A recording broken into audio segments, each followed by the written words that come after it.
canal Sérgio Monteiro. Amado Deus, te agradecemos por conceder a oportunidade de estudarmos e conhecermos a tua vontade para a nossa vida. Nos instrua através das verdades contidas nesse vídeo e abençoa a cada amigo que nos acompanha nesta mensagem. Rogamos em nome do Eterno. Amém. Olá, meus amigos, tudo bem? Que bom que você está aqui conosco no canal do Pastor Sérgio Monteiro. Eu sou o seu amigo Jonatas Carvalho. Estava um pouquinho sumido, mas resolvi voltar. Amém. Estava com saudade de mim, pastor? Estava morrendo de saudade de você. Antes, o meu coração já estava doendo. Olha só. Mas o bolso estava bem, porque eu não tive que comprar tanto açaí. Eu economizei, né? Deu economia.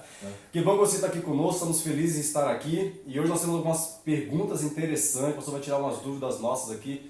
E você participou de alguns debates, né, ultimamente? Pois é, participei de um debate agora, há pouco tempo atrás, no Vejam Só, com o pastor Paulo Henrique, e foi bastante interessante o debate. Legal. Antes de entrar nesse assunto, quer mandar algum abraço para alguém? Tem alguém na sua cabeça? Eu quero mandar um abraço para todos os inscritos do canal, É isso aí. mas eu quero mandar um abraço especial, para minha família lá na Bahia, porque eles reclamaram comigo que eu gastava 8 minutos mandando abraço e não mandava um abraço para a família. Então eu quero mandar um abraço para a família lá em Vitória da Conquista, em Salvador, ali na região da Bahia também. E pessoal, o John, teve um dia aqui que vocês não sabem, deixa eu contar um negócio. O John tá montando. O John, ele sentou aqui e começou a me imitar aqui enquanto eu estava me preparando ali, ele começou a me imitar e ele falou assim: é um abraço pro pessoal de Recembossa lá, que eu vou estar lá no tal. E assim, ficou aqui só olhando, lá tá chegando lá. Abraço pro Leandro Quadros, e mais abraço a minha querida e amada esposa, e um abraço especial aí pro pessoal aí de Jacutinga, Vamos lá? Ed, ó, quando assim você corta, tá? Vamos lá, atenção, tá saindo aí? Ok, vamos lá. Ed, tá vindo aí. Mas é verdade, eu preciso mandar um abraço para vocês agora, lá que vai estar, olha só. Posso? Por favor. Obrigado. Rapidinho, tá bom? 30 segundos. Vamos lá. No dia, tá vendo? A direção já tá ali assim, ó, 30, 10, 4. No dia 11 agora, do próximo mês de outubro, nós estaremos juntos ali na igreja de Pitombeiras, em Caruaru. Ô, terra boa. Terra maravilhosa, ali com a Milson, o pessoal lá. Um grande abraço para vocês, estou ansioso por estar com vocês. Vamos estar dia 11 à noite, 12 pela manhã e 12 à tarde falando sobre o doutrina do santuário, sobre o santuário. Dia 13, vou estar lá com o pessoal de Olinda, na Igreja Central de Olinda, ali com o Tony, com toda aquela turma maravilhosa da Igreja Central de Olinda, a partir das 4 horas da tarde no domingo e até à noite. Na semana seguinte, no dia 18, com o pastor Jadson, um grande abraço, pastor Jadson, lá na cidade de Goiânia. Vamos estar juntos também, dias 18 e 19, dia 18 à noite, 19 pela manhã, vamos estar juntos. E no domingo, dia 20, antes de voltar para São Paulo e ficar com saudade de vocês, vou estar lá no Espaço Novo Tempo da cidade de Recife. Estão todos convidados a partir das 4 horas da tarde. Esses são os abraços. Só lugar bom, né? Só lugar bom. Quando mandarem o convite, pastor, convide a gente também da produção pra gente ir também, rapaz. Essa viagem é coisa boa, né? A propósito, você que quer um quarteto fera para cantar, estamos aí. Como é? Quarteto Focus. Quarteto, não é fera, é Focus. É Focus. Quarteto Focus. Produção vai colocar aí, põe aí, produção. Quarteto Focus, aqui embaixo, aqui na legenda. Aqui, isso aí, né? Quarteto Focus. Estamos aí à disposição. Convido o pessoal para ir aí em Pernambuco também, pessoal. Vamos lá. Então posso mandar meu abraço também, antes de você entrar na... Por favor. Então mandar um abraço para os meninos aí, pro pessoal do Quarteto Focus, é um ministério que a gente tem trabalhado, cantando, pregando a mensagem do Senhor também. E também à disposição. Se você quiser que vá na sua igreja aqui, é só entrar em contato com a gente, vamos lá cantar e louvar o Senhor, fazer uma festa em honra e glória ao nome do Senhor. Louvado seja Deus. É isso aí. Abraços dados, recados dados, vamos entrar no tema? Vamos nessa. Vamos lá, então tá bom.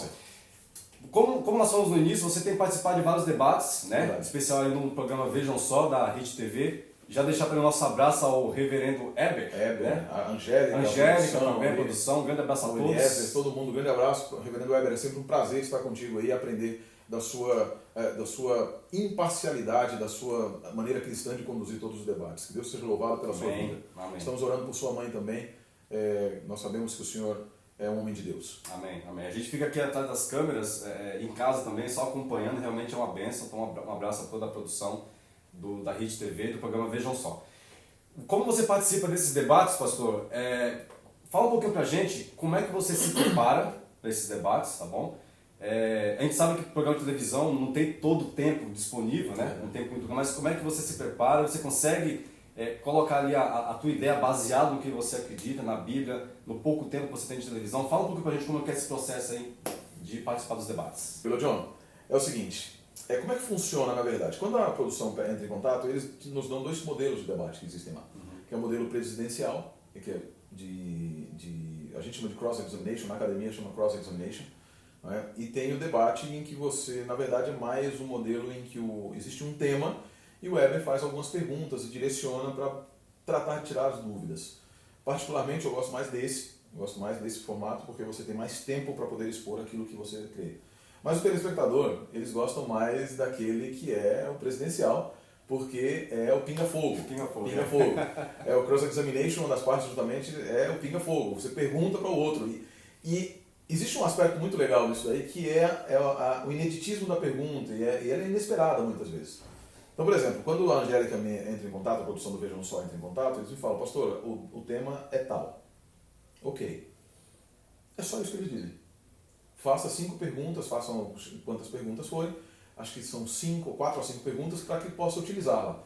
Eu preparo umas 6, 7 perguntas, mas invariavelmente, telespectador, saiba, invariavelmente, a gente não usa as perguntas que a gente leva. A gente dificilmente usa as perguntas que leva.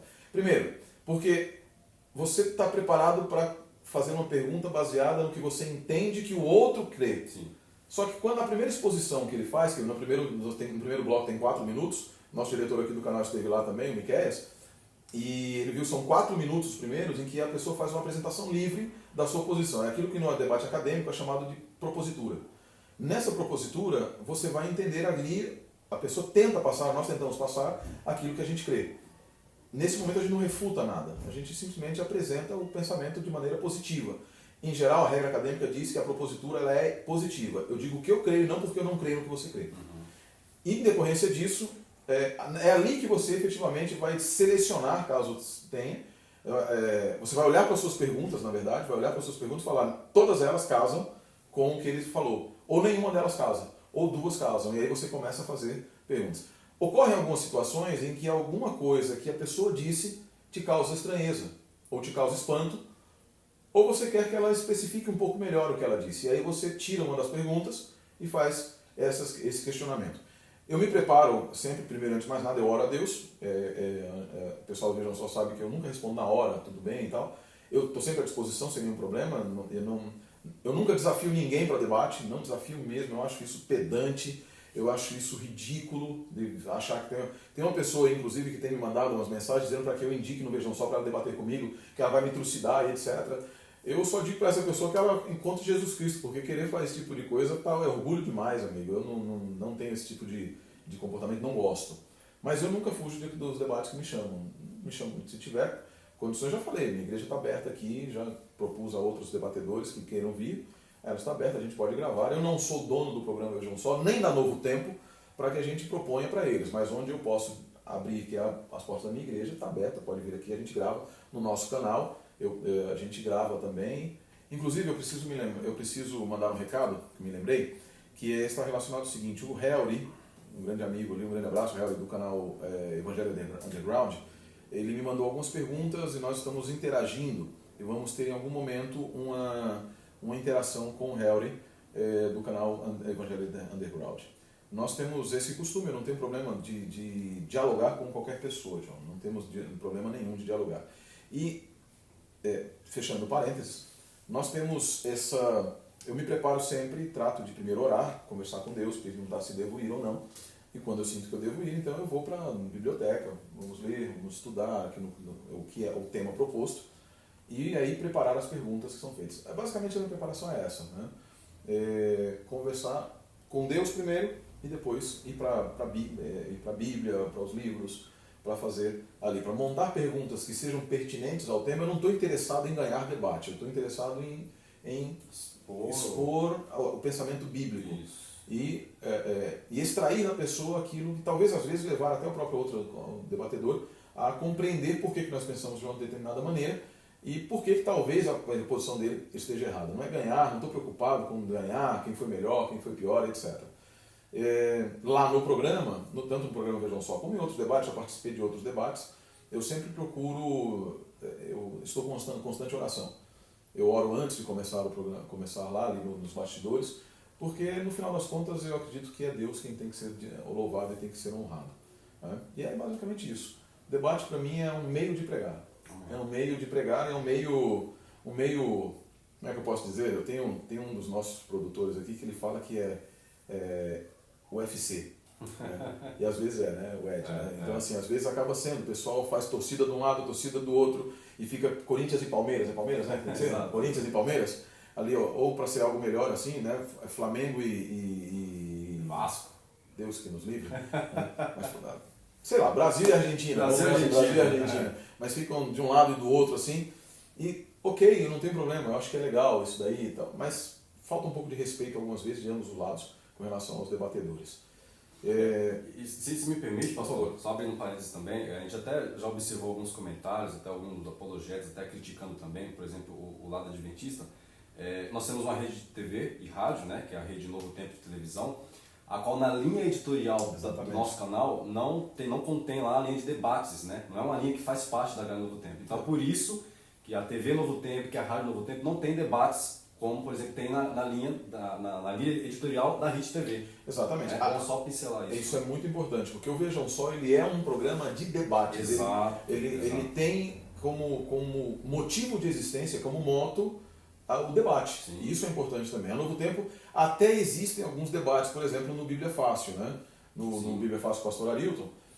Já várias vezes ele teve debates e algumas vezes eu não sabia, na verdade, mas o Miqueias, nosso produtor, ele me contou de algumas situações em que o pastor Arilton teve três pastores lá que estiveram e eles diziam não concordo e questionavam.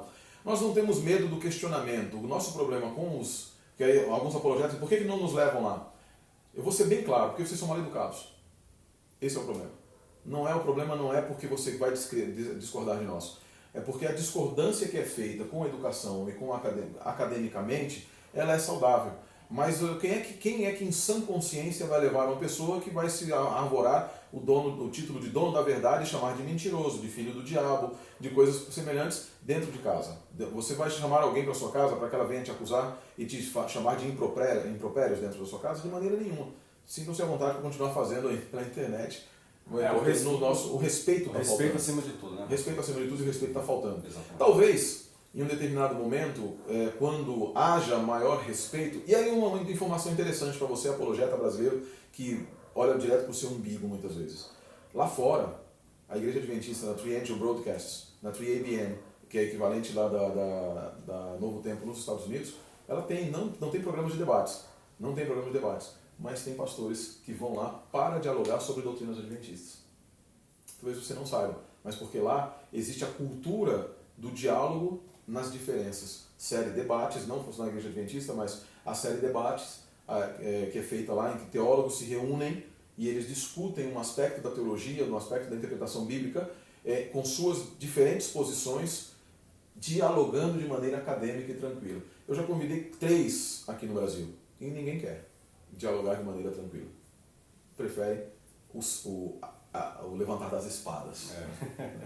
Tá certo. Bom, pastor, então, como a gente percebeu, então, você tem um preparo especial quando você é convidado para o debate, muita oração, né? Sim. A gente tem um grupo de WhatsApp, vai se comunicando, vamos orar bastante aí, porque, como você colocou, não estava para aparecer, nem para ir para guerra com ninguém, muito pelo contrário, mas para expor a visão baseada na palavra de Deus, conforme aquilo que você estudou. Exatamente. Acho que essa é a essência, e tem que ser a essência do debate, sempre respeitando muito a outra opinião, porque você tem um entendimento, a outra pessoa que está também tem um entendimento, uma visão divergente daquilo, e vai trocar figurinhas, como a gente fala, né? Exatamente. E aí o telespectador é totalmente livre, tem um livre-arbítrio para poder optar por algumas das opiniões e aquilo que ele melhor compreender, ou nenhuma delas também. Né? Exatamente. Mas acho que o respeito sempre acima de tudo, jamais ofensa, jamais chamar ninguém de filho do diabo, filho de Satanás, enfim, coisas que a gente vê na internet, que até nos assusta algumas vezes. Poxa, o pessoal se diz cristão e tratando outro cristão dessa maneira, a gente deve ficar um pouco mais assustado assim.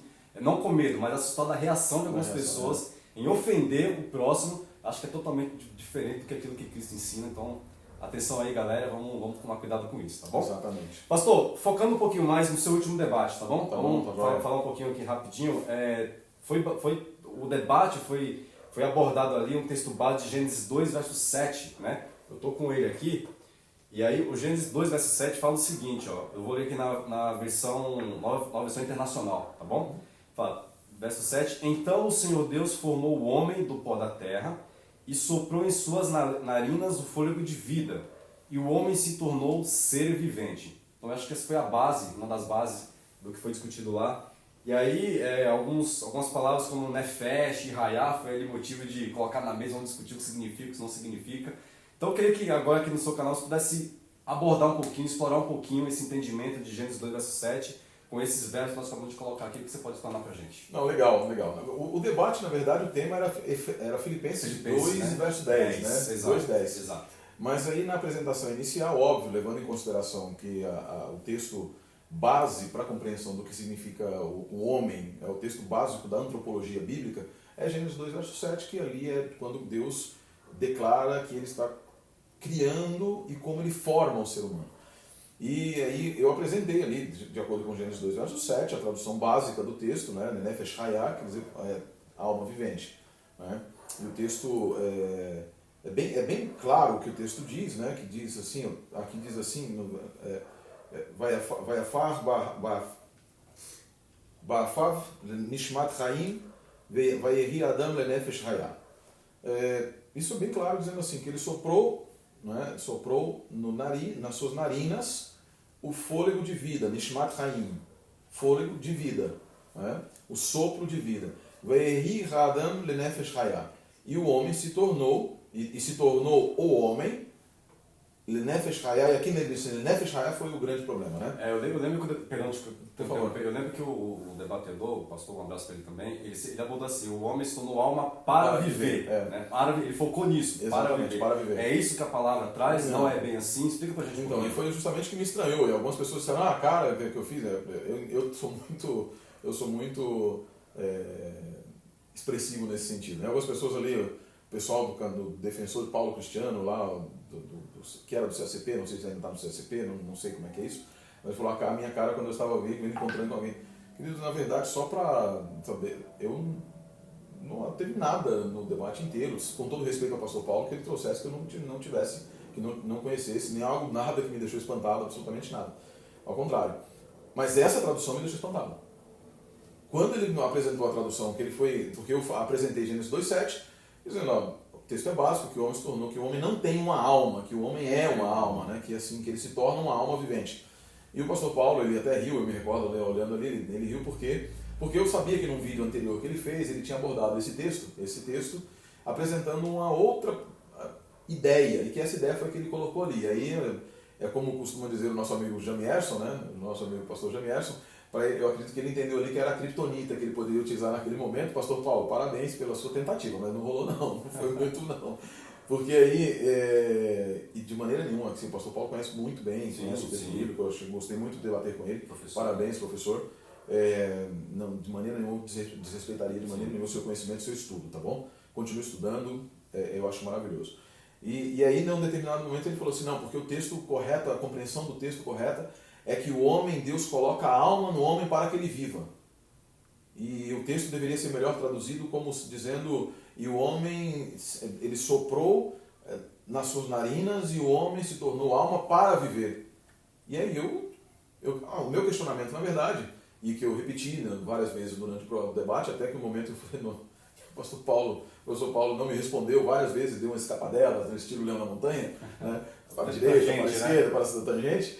E aí eu falei para ele, tá bom, vamos deixar para lá, porque isso daqui a gente já conversou bastante, não vai sair nada. O pessoal viu no debate. Efetivamente, aí aconteceram depois vários vídeos de pessoas analisando, por exemplo. Eu vou falar um pouquinho de alguns que analisaram o debate, tá? Antes de nós entrarmos especificamente no texto. O senhor Paulo Cristiano lá do Defensores, ele fez uma análise que não teve nada a ver com análise gramatical. Nada, zero de análise gramatical. Eu até disse no debate com o professor Paulo, assim, a questão eu não vou discutir sua teologia nesse momento, porque teologicamente você pode interpretar o texto como você achar que deve, baseado no seu pressuposto metodológico. Mas a minha questão era a gramática. O meu problema era a gramática. Então a análise que foi feita, foram 15 minutos de vídeo lá no Defensores, eu não consegui assistir o restante, porque realmente deu muita volta em torno de Jericó e nunca tocou a trombeta.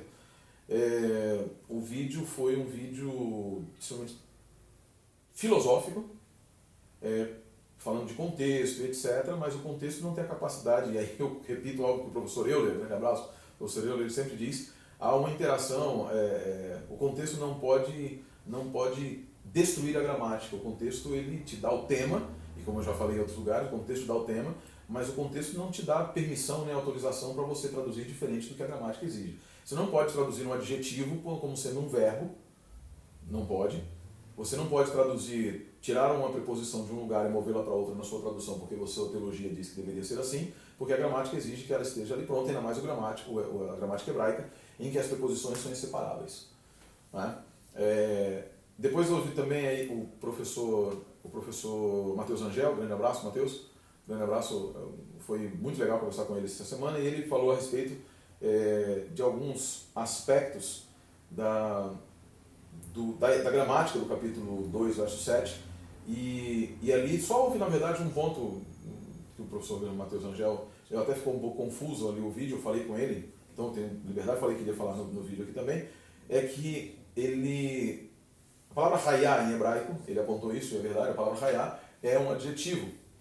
Até o pastor Paulo falou que eu disse que era um verbo. Não, o professor Paulo, não é a palavra hayá que era o verbo, é que o Senhor utilizou como verbo, porque para viver é verbo, viver é verbo.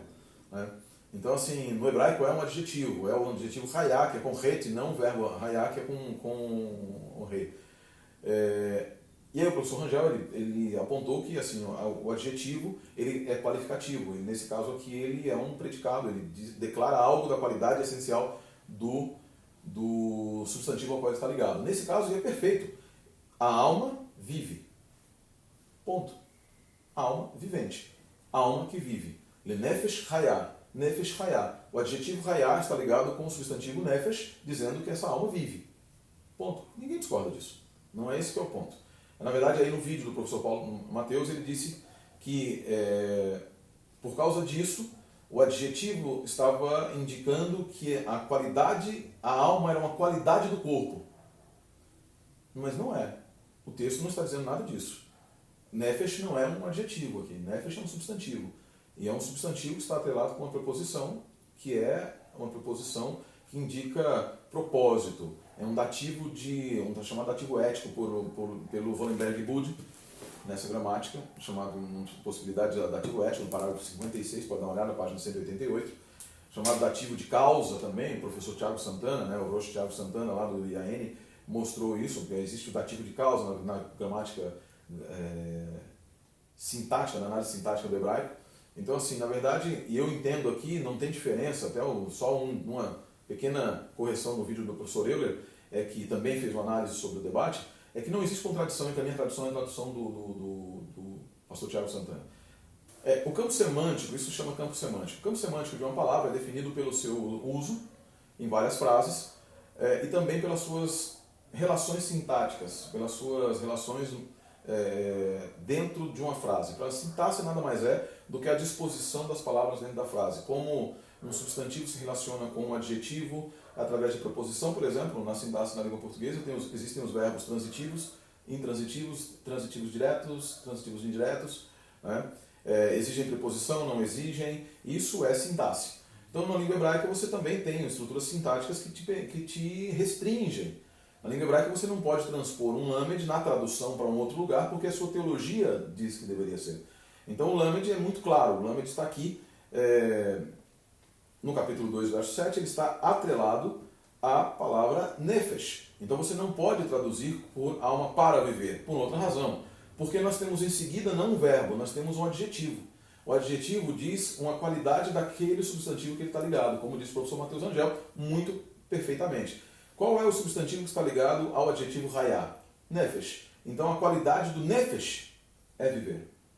Qual é a qualidade então do nefesh? Ele define o nefesh, alma vivente, algo que vive, alma vivente. E eu gosto muito, por exemplo, do Hans Walter Wolff, um livro, e aqui falando já diretamente da interpretação do texto, Antropologia do Antigo Testamento, citado pelo Roche Tiago Santana, na página 34, ele diz assim: entretanto, não podemos excluir, sem mais nem menos, um uso quase definitório da palavra hebraica para a compreensão do ser humano. O relato da criação de autoria do Javista, ignorem o Javista, utiliza-se nesse sentido, Gênesis 2,7, diz assim: o eterno Deus, Adonai, formou o ser humano do pó da terra e soprou nas suas narinas o fôlego de vida. Assim, o ser humano se tornou uma nefesh vivente. O que significa nefesh aqui? Daqui em diante utilizaremos a expressão tal. Certamente não significa alma. Nefesh deve ser vista aqui em conjunto com a figura total do ser humano e especialmente com sua respiração. Por isso o ser humano não tem nefesh, mas é nefesh, vive como nefesh. Que aspecto do ser humano fica visível desse modo? Por ora o texto definitório só pode nos conclamar a percorrer toda a amplitude do espaço do ser humano que nos delineia. E aí ele dá alguns exemplos interessantes a respeito do nefesh. No tema do debate, ficou extremamente claro que a tradução, nem uma questão de interpretação, mas que a tradução proposta pelo professor Paulo Henrique é impossível, não existe maneira de justificar gramaticalmente, sintaticamente, como inclusive mostrou o professor Euler baseado no grego. Ele foi ali na Septuaginta, e na Septuaginta você tem ali eis psichen. Eis é a tradução, é a preposição que indica movimento, geralmente para dentro, né? Então tem a ver com para, mas que também pode ser traduzida como um dativo, pode ser traduzida como em, né? Se transformou para o movimento, ou seja, e não a mudança da não existência para a existência ou da existência para a não existência. Basicamente, a estrutura sintática que o hebraico tem ali no capítulo 2, verso 7, nos exige traduzir da maneira como é traduzido corriqueiramente. Eu tenho aqui mais de 150 traduções e nenhuma delas traduz mudando raiá para um verbo, o adjetivo, nem inserindo a palavra eterna, que foi uma das coisas no primeiro momento em que o professor Paulo Henrique apresentou, era como se ali Deus estivesse insuflando a alma, uma alma pré-existente no homem para que ele vivesse eternamente. Um outro problema, e aí foi uma confusão que houve ali também com o professor Paulo Henrique, não só aqui, mas quando ele apelou para Eclesiastes 12, verso 7, quando ele falou que ali na verdade Eclesiastes 12 é a alma que foi insuflada aqui e volta para Deus. Mas lá em Eclesiastes 12, verso 7 não é a alma que volta, lá a palavra nefesh nem aparece. Aparece ali a palavra ruach. E esse ruach é o que volta para Deus, porque o ruach é o que brota da respiração de Deus, do sopro de Deus, que é aqui igualado ao nishmat haim. O nishmat haim é o ruach, que vem de Deus para o ser humano e faz com que aquele boneco, aquele protótipo, aquele ser humano essencial, aquele boneco de barro inanimado, passe agora a ter uma qualidade. Qual é a qualidade? Vida. Ele vive. Aqui nós deveríamos traduzir, levando em consideração a preclara lição de Hans Walter Wolff, também a lição muito interessante aqui de A. Johnson, num livro chamado A Vitalidade do Indivíduo no Pensamento do Antigo Israel. Além disso, ainda Gepidou escreveu um livro muito interessante em francês, que se chama L'Homme de l'Ancien Testament, em que ele fala sobre o conceito do homem no Antigo Testamento. Além disso, existe um outro muito bom, que fala sobre, ele faz uma análise de todas as expressões do conceito de alma em todas as culturas do passado. O interessante é que a palavra alma, assim, falando já também aqui, por que a nossa interpretação é muito mais correta, a palavra nefesh, ela aparece em vários lugares da Bíblia no significado de garganta, ou de boca, ou de outros aspectos. Por exemplo, Isaías 5,14, lá diz assim, eu vou ler aqui, estou usando aqui as citações do Hans Walter Wolff para não ter que não confiar tanto na minha memória. Mas diz assim, a mansão dos mortos abre a sua nefesh. A mansão dos mortos tem uma nefesh, ou uma nefesh, não é? Escancar a sua boca desmesuradamente. Aqui nós temos um paralelismo sinonímico, em que você tem a mansão dos mortos, abre algo, e escancara algo, ou seja, boca. Característica da poesia hebraica é os membros paralelos. Então você tem que a mansão dos mortos abre a sua boca, e a sua boca é escancarada desmesuradamente, ou sua garganta. Né? Em outro lugar, que é Abacuque 2, verso 5, diz assim, né, a respeito do salteador, ele escancara a sua nefesh como a mansão dos mortos. É como a morte, que não se sacia nunca, nunca se sacia. Ou seja, ela designa aqui o órgão da ingestão dos alimentos, porque o salteador ele vem e ele quer mais, quer mais, quer mais sempre. No Salmo 107 também, nós temos ali o verso 5, que diz, famintos e sedentos cuja nefesh desfalecia, e que deve agradecer ao Eterno, porque ele saciou a nefesh ressequida, no verso 9, e fartou de bens a nefesh faminta. Em outras palavras, ela tem fome e tem sede. O que tem fome e tem sede na mentalidade hebraica, na mentalidade antiga, é a boca, a garganta. Então aqui está falando da boca e da garganta. Eclesiastes 6, verso 7, Toda a canseira do ser humano é para a sua boca, mas a nefesh não se enche. O que é a nefesh aqui? A boca também. E aí nós vamos para fora, por exemplo, ainda, Eclesiastes 6, verso 9 diz: melhor é a visão dos olhos do que a agitação da nefesh. A garganta, a boca também, ou seja, a agitação da garganta, que não pode se saciar. Depois você tem em Provérbios 10, verso 3, que diz: o Eterno não deixa passar fome a nefesh do justo, mas repele a avidez do ímpio. É a boca do justo. Não é? E aí por quê?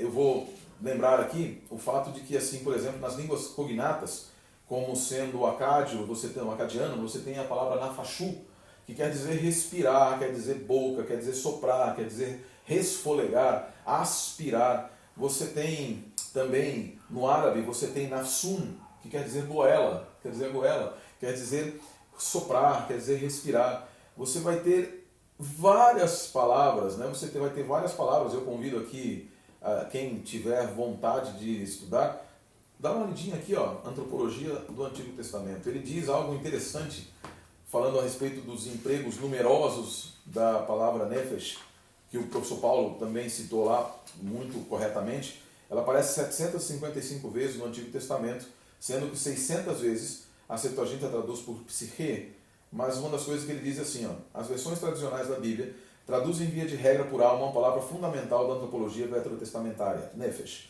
Como no francês âme e no inglês soul, elas lançam mão da tradução mais frequente de nefesh por psique na Bíblia grega e por ânima na latina.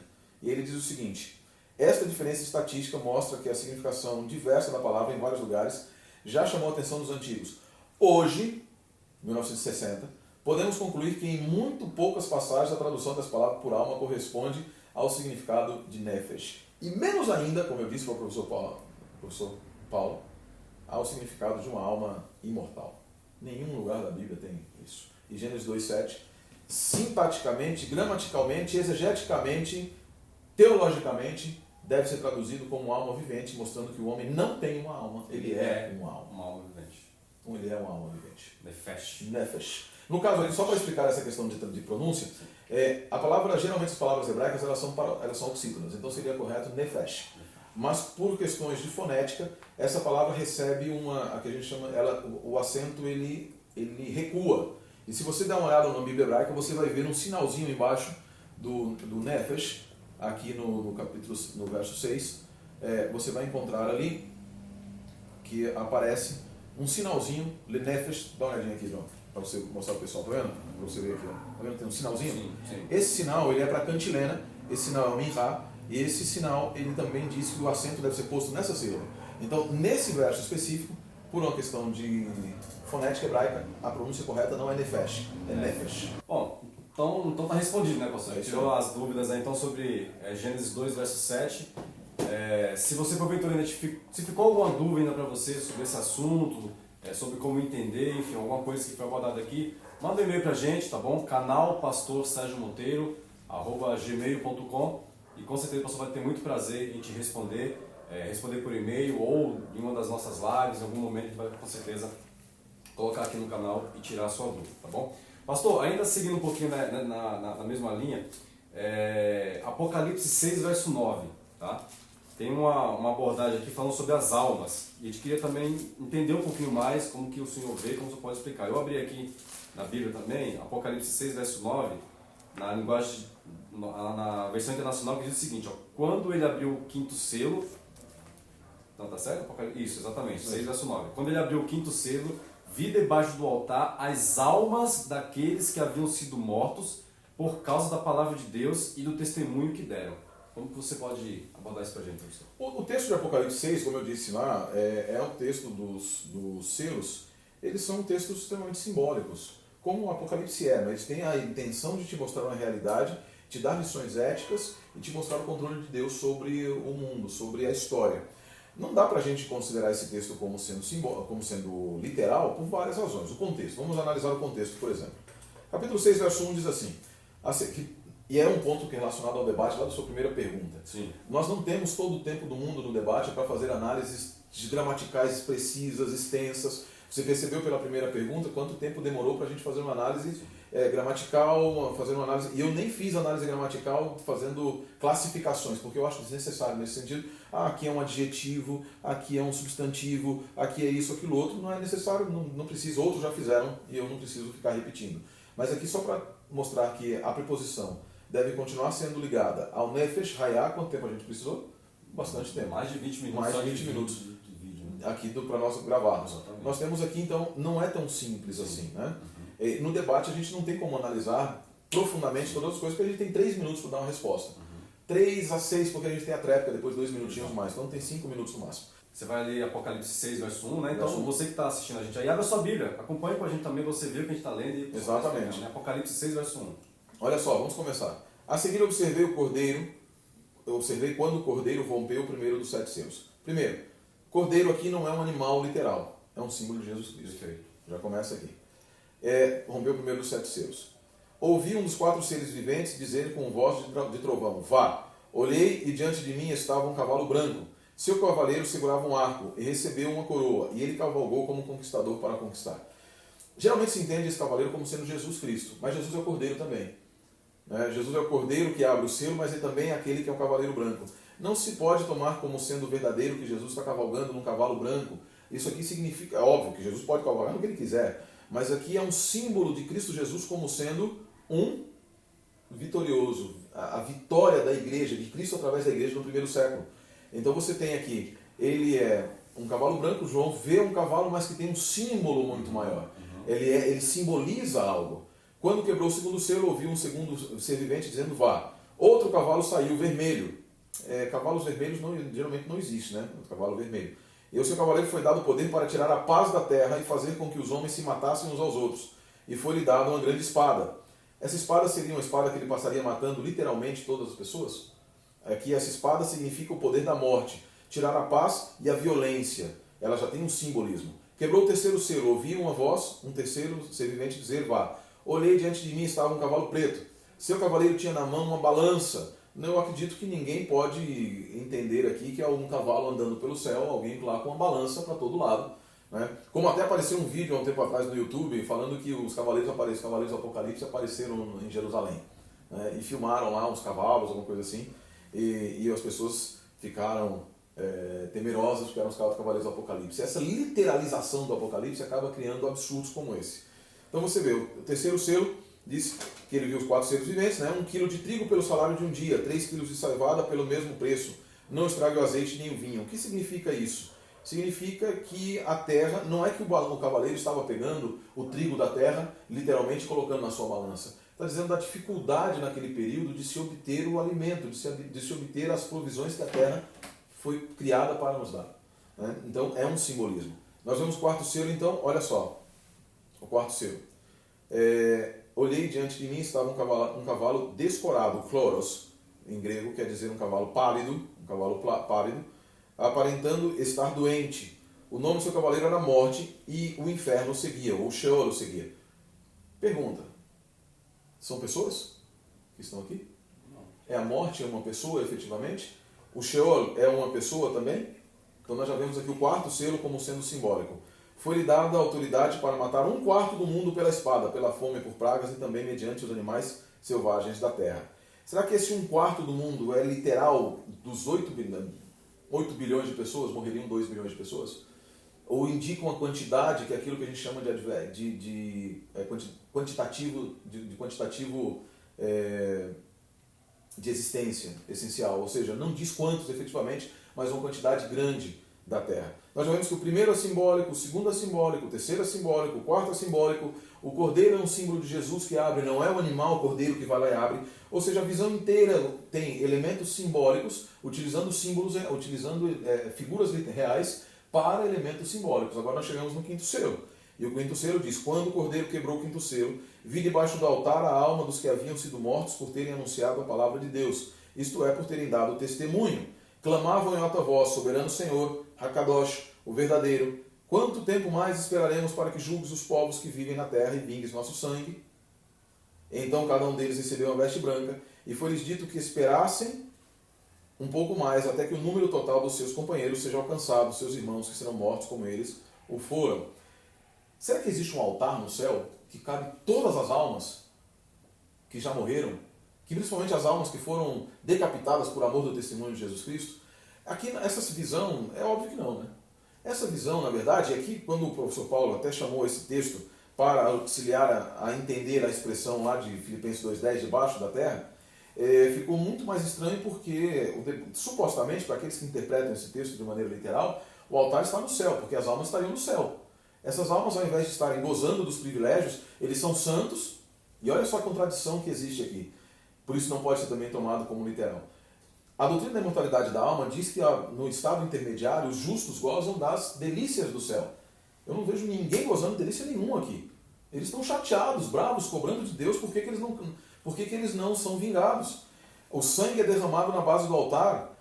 O sangue dele aqui é simbolizado, se você se lembrar, nós vamos lá no livro de Gênesis, quando Abel é morto, nós encontramos ali no capítulo 4 do livro de Gênesis, né, o primeiro assassinato, né, que diz, o versos 9 e 10, diz assim: Adonai disse a Caim, onde está Abel, seu irmão? E ele respondeu, não sei, sou o guardião do meu irmão. E ele disse, o que você fez? A voz do sangue do seu irmão clama a mim do solo. Agora você é maldito desde o solo, que abriu a boca para receber o sangue do seu irmão de suas mãos. Em outras palavras, o que clama aqui, alma, e aí nós precisamos lembrar da declaração antropológica, a alma recebe voz nesse sentido porque a alma é o sangue. E nós podemos lembrar lá de Gênesis 9, vamos abrir lá em Gênesis 9, também declarações antropológicas, né? Gênesis 9, no verso 5, diz assim: com certeza pedirei contas do sangue da sua vida, eu exigirei de todo animal, exigirei a prestação de contas de todo humano pela vida do seu irmão. No verso 4 diz, apenas carne com sua vida, que é o sangue, não devem comer. Em outras palavras, todo ser que se move e tem vida servirá de alimento para vocês. Como dei anteriormente a vocês as ervas, agora dou tudo. Apenas a carne com sua vida, que é o sangue, não devem comer. Em outras palavras, quando o sangue de Abel é derramado, a sua alma é derramada, quando essas vítimas clamam debaixo do altar, como eu expliquei lá no verso, nos remete à cultura levítica de se derramar, o que Deus mandava fazer, de se derramar o sangue da vítima sacrificial à base do altar. O sangue era derramado na base do altar e o sangue ficava embaixo do altar. E esse sangue embaixo do altar simbolizava que alguém morreu injustamente, porque o que deveria ter morrido não morreu. A ideia do quinto selo é justamente demonstrar que aqueles que foram mortos morreram morreram sacrificialmente, morreram sem ter motivo humano para morrer. Eles morreram puramente como sendo um sacrifício, morreram de maneira sacrificial. É por isso que não existe um altar real no céu, nesse sentido, um altar monstruoso que cabe em todas as almas. A cultura judaica tinha o conceito de que as almas dos homens ficavam debaixo do trono de Deus, em alguma situação, mas não é o que está na Bíblia, a Bíblia não nos mostra isso em lugar nenhum. Não há um altar no céu, não serve para interpretar Filipenses 2, verso 10, porque Filipenses 2, verso 10 fala de debaixo da terra e não debaixo do altar.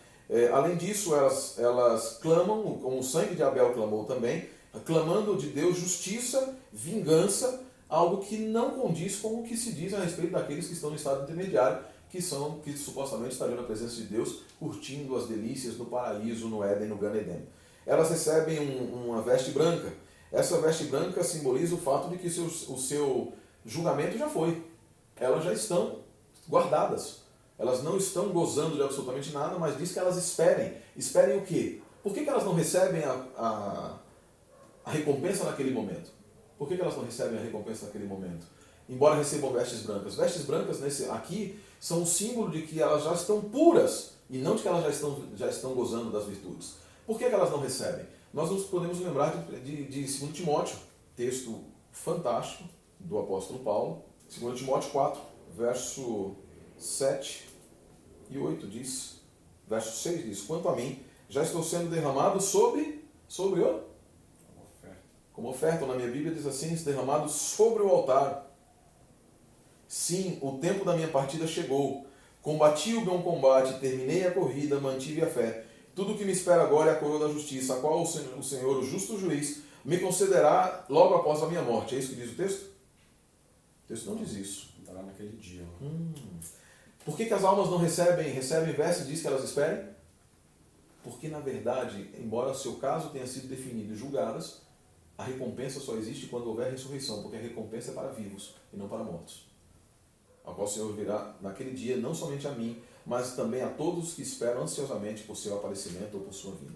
De modo que é muito claro que Apocalipse 6, verso 9, não tem nada, absolutamente nada de literal nesse sentido. Então, em cima do teu raciocínio, lembrei da passagem de Jesus na cruz, com o ladrão da cruz. Com o ladrão da cruz.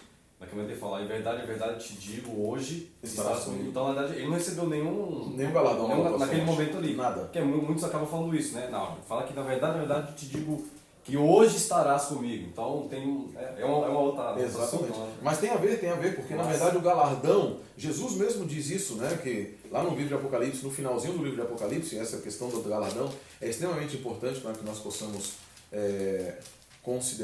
lembrar. No livro de Apocalipse, no capítulo 22, nós encontramos ali o seguinte, capítulo 22, a partir do verso 14, nós encontramos o seguinte: quão abençoados são os que lavaram suas vestes e assim têm o direito de comer da árvore da vida e de entrar pelos portões da cidade. Do lado de fora estão os homossexuais, os que usam drogas alucinógenas para entrar em sintonia com o oculto, sexualmente imorais, os assassinos, adoradores de ídolos e todo que ama e pratica a falsidade.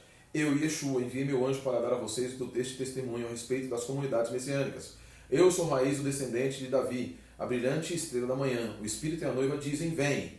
E todo aquele que ouvir, diga, vem. E todo aquele que tiver sede, venha. E todo aquele que quiser, receba de graça a água da vida. Advirto a todos os ouvintes das palavras da profecia deste livro.